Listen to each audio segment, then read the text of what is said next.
Bonjour François Sarano. Bonjour. Je montre votre livre, Le Retour de Moby Dick, le fameux livre chez Actes Sud où vous racontez tout ce que vous vivez et tout ce que vous connaissez sur les cachalots. Il y a encore énormément de choses à découvrir, mais vous avez déjà fait un travail délirant. Il n'y a pas énormément de choses à découvrir, on ne sait rien du tout. Ah oui, c'est ça. On sait rien donc du il y a tout, tout à découvrir. Quoi. Oui, Enfin, vous avez quand même pas mal avancé déjà sur le langage quand même. Non, c'est rien tous les du enregistrements tout. de clics, etc. Oui, voilà, on enregistre beaucoup de choses. Ouais. Mais ces choses que nous enregistrons, ces sons, cette variété de sons, il en existe de toutes sortes. Des clics qui permettent d'abord l'écolocalisation et qu'il ne faut pas confondre aux clics qui sont utilisés pour la communication, bien qu'ils soient émis, ces fameux clics, par le même organe, qui est cet énorme organe préfrontal, hein, qu'on appelle le spermacétie. Et donc, déjà là, il y a parfois une sorte de confusion, mais même chez nous, hein, entre ce qui sert à l'écolocalisation et ce qui sert à la communication. Un clic, c'est juste un clic. Après ça, ces clics de communication, ils sont séquencés de manière extrêmement variée. On a des clics qui sont séquencés de façon stéréotypée, c'est ce qu'on appelle les codas. Et je reprends cet exemple de la fameuse coda à 8 clics. Bon, voilà, c'est une sorte d'expression sonore qu'on réentend très régulièrement, très souvent. Il y en a d'autres, hein, je prends celle-ci en exemple. Et puis il y a d'autres séries de clics qui peuvent être beaucoup plus soutenues et longues.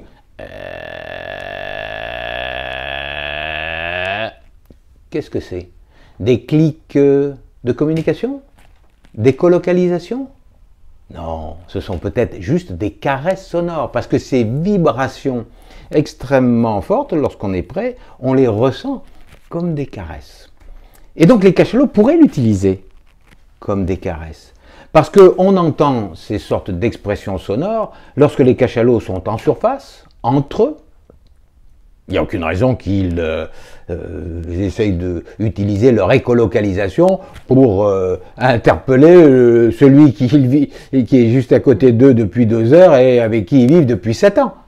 Hein, il ne va pas se demander qui tu es, qu'est-ce que tu fais. Non, non. Et pourtant, ces séries de clics extrêmement longues, qu'on appelle cric, qu'on appelle buzz, eh bien, on n'arrive pas à les définir. On n'arrive pas du tout à les définir. Hein, on ne sait pas où les couper, on ne sait pas les cerner.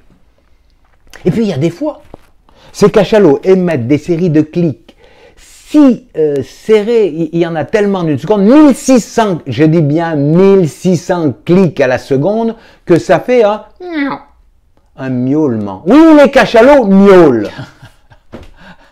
Les cachalots miaulent. Et ça fait miaou. On en entend, on les enregistre. Souvent les jeunes.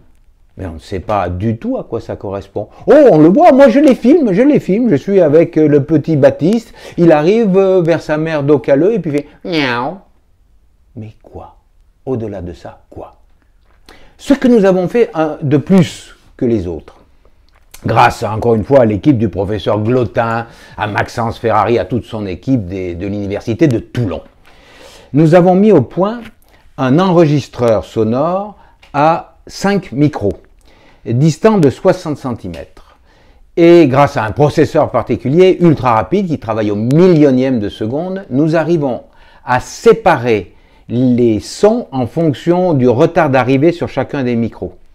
Et donc nous pouvons, grâce à cette mesure, pointer du doigt dans un volume d'eau la source très précise du son.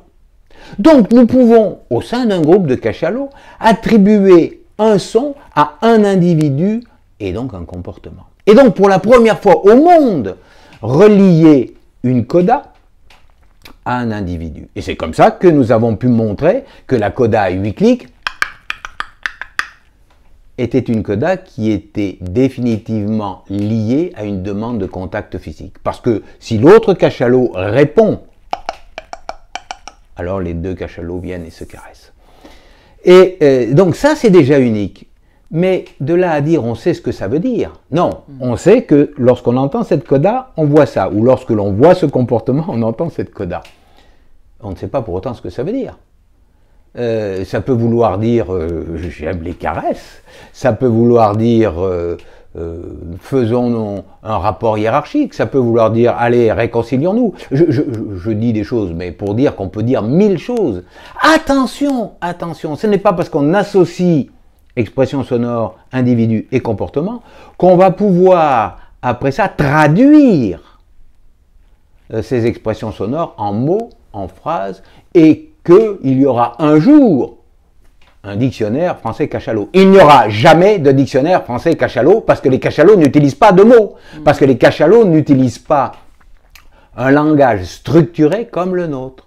En revanche, ils utilisent bien des expressions sonores qui sont structurées et parfois très très codifiées. Un petit peu comme la musique, qui est très codifiée, très structurée. Les notes, tout ça est très très structuré. Et ça donne de l'information, la musique, et ça donne aussi des émotions. Ça communique beaucoup. Mais vous ne traduirez jamais une symphonie de Mozart en mots. Vous comprenez ce que je veux dire? C'est-à-dire que ne pas confondre la communication avec le langage structuré comme nous l'avons structuré, nous les humains. Et est-ce que vous ne croyez pas que l'intelligence artificielle, puisqu'il y a certaines sociétés qui travaillent sur les dauphins et qui imaginent un jour comprendre mieux, en tout cas, ce que disent les dauphins, quitte à pas complètement le comprendre, est-ce que vous pourriez imaginer qu'un jour sur les cachalots, il pourrait y avoir un travail comme ça, ou ça vous paraît complètement... Non, il faut savoir ce qu'on cherche. Encore une fois, s'il s'agit de se comprendre, il n'y a pas besoin de ça. Hein. Moi, je n'ai pas besoin d'utiliser des mots pour comprendre ma petite fille et pour qu'elle me comprenne. Elle ne parle pas, mais nous nous comprenons. Quand on court dans l'herbe mouillée le matin et qu'on va chercher les framboises, on comprend très bien ce qu'on fait tous les deux. Donc se comprendre est une chose, et c'est ça qui est essentiel. C'est ça qui est essentiel. Mais je ne crois pas une seule seconde qu'un jour on va dire c'est tel mot. C'est absurde, c'est absurde. Ils n'ont aucune raison, les cachalots, d'avoir inventé un langage semblable au nôtre. Aucune. Hein? Et ils ont toutes les raisons de communiquer autrement. Et d'ailleurs, pas simplement par des expressions sonores. La communication dans le monde vivant et s'appuie non seulement sur ces expressions sonores, nous utilisons beaucoup ça, nous les humains, mais le reste du règne du vivant utilise des tas d'autres méthodes. Elles peuvent être odorantes, elles peuvent être des attitudes. Oui, absolument. Des attitudes, ça. Et puis ça peut être aussi les caresses. Et les cachalots usent tous les jours de ce mode de communication merveilleux qui est la caresse. Et la caresse est un mode de communication qui permet de faire passer à l'autre, de recevoir, d'exprimer, d'échanger des choses qu'aucun mot ne dira jamais. Beaucoup plus riche. La caresse est beaucoup plus riche que tous les mots. Est-ce que on peut trouver un mot ou même un poème qui dira autant que des caresses échangées entre amoureux ou entre une mère et son enfant? Il n'y a pas de mots pour dire ce qu'on échange à ce moment-là. C'est incommensurable. On ne peut pas les comparer, on peut pas. C'est autre chose. Eh bien, je pense que les cachalots ont une richesse de communication phénoménale, mais qui est d'un autre ordre que celui que nous imaginons structuré comme notre langage, mots, phrases, paragraphes, etc. Bon, il faut penser comme un cachalot et pas comme un homme. Exactement.